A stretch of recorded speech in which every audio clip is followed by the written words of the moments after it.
Good morning, Mr Johnson. The favourite to be next Tory leader and our Prime Minister, who for weeks now has been reluctant to give interviews or answer any questions. Anything to say, Mr Johnson? But tomorrow he can hide no longer, because he'll formally launch his leadership campaign and will say, after 3 years and 2 missed deadlines, we must leave the EU on October the 31st. And then he'll say, delay means defeat, delay means Corbyn, kick the can and we kick the bucket. And here is that man Corbyn celebrating pushing the Tories into third place in the Peterborough by-election. Tomorrow he'll start a process in Parliament to end Johnson's hopes that we could leave the EU with or without a deal at the end of October. Parliament wants to flex its muscles to say, no, hang on a minute, the new Prime Minister, whether it's Boris or not, you're going to have to come back to Parliament and check with us that we're OK with that before you take us down what would be a calamitous route. Another former minister vying for the Tory crown, the Brexiter Andrea Leadsom, who agrees with Boris Johnson on one thing. It cannot and will not be put off any longer. Leaving the EU on the 31st of October is, for me, a hard red line.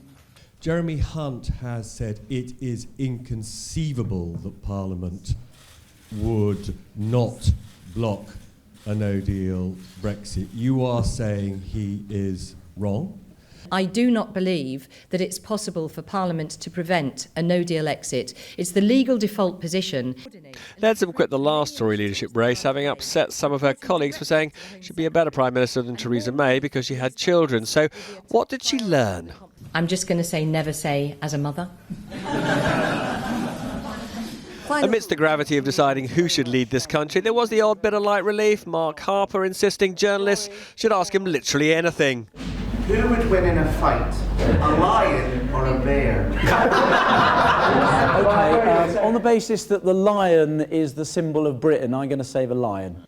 As for when we leave the EU... I don't think the 31st of October is credible. But I don't believe in kicking the can down the road. And for me, we're not going back to the country in any set of elections till we've left the European Union.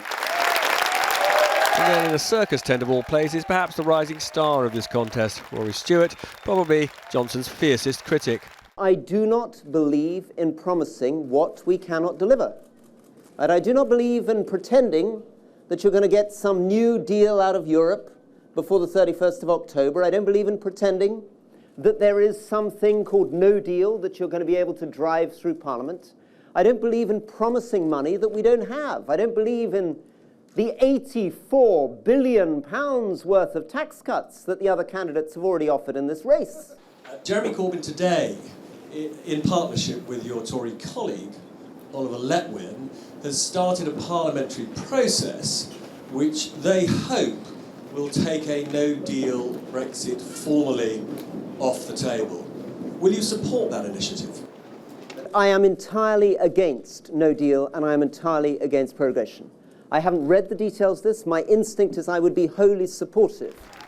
In the end, Stewart, presumably having been criticised by colleagues, has said he won't vote for Labour's anti-no-deal motion. But some Tories will, which means Johnson will have big questions to answer when he emerges from the shadows tomorrow.